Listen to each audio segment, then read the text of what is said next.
കരിമ്പൂച്ചയെ കൊന്നു തിന്നാലേ ശക്തി ഉണ്ടാവുന്ന് പറഞ്ഞിട്ടത്രേ മാഷ് ഒരു ദിവസം പൂച്ചയെ കറിവെച്ച് തിന്നാൻ നോക്കിയത്. അന്ന് മുതലാ സ്വാമി മാഷക്ക് പൂച്ച മാഷ് എന്ന് പേര് വീണത്. പൂച്ചമാഷയെ തിന്ന ശക്തി ഉണ്ടാവും അമ്മച്ചിയെ. മാഷ് മാഷ് വാ മാഷ് മാഷേ. എന്താ? വല്യമ്മ തരാൻ പറഞ്ഞതാ. എന്താണ്? ഇടിച്ചക്ക. ഇടിച്ചക്ക് എന്താണ് ഒരു ഇളക്കം?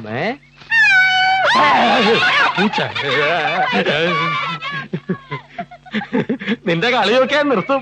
10 പിള്ളേരെ വരച്ചവരെ നിർത്തണ മാഷ നിന്നെ കെട്ടാൻ പോണേ. നിന്നെയൊക്കെ വരച്ചവരെ നിർത്തിയില്ലെങ്കിലും അടക്കിയിരുത്താൻ എനിക്കറിയാം. You sit down. എഴുത്.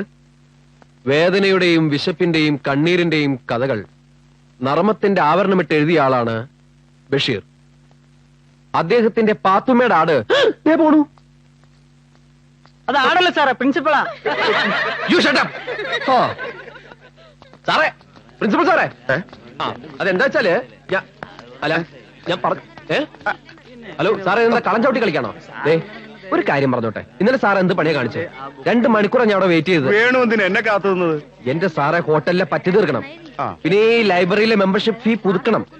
ശമ്പളം ഇന്നലെ തരാന്ന് വാക്ക് പറഞ്ഞില്ലേ മാഷ്? അതെ, ഇല്ലിക്കുന്ന് വരെ ഒന്ന് പോയി വേണം. ഇല്ലിക്കുന്നത്തും ആലമ്പാടത്തും നമ്മുടെ പാർട്ടി ഒന്നുകൂടി സ്ട്രോങ് ആവണം. നമ്മുടെ പാർട്ടിയോ മാഷെ? ഒന്നുകിൽ പാർട്ടി അല്ലെങ്കിൽ പാരല കോളേജ്. ഈ കാശ് വെക്കുമ്പോഴുള്ള തപ്പിത്തടലുണ്ടല്ലോ, അത് ഞാൻ തരാവുന്നേ. കാശെടുക്ക്. അയ്യേ, എന്താ ഇരിക്കൽ പെടുക്കോ? ബീഡി ബാക്കി ഒളിപ്പിച്ചു. എന്റെ മാഷെ, ഇത് വെറും പഞ്ഞത്തരാണ്. ക്ലാസ്സിലേക്കല്ലേ മാഷെ?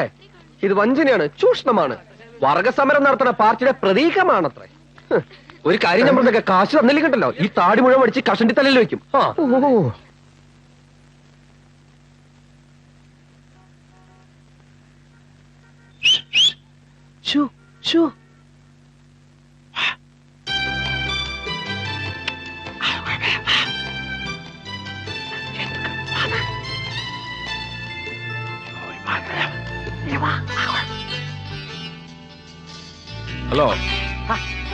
ഹലോ, പോയെ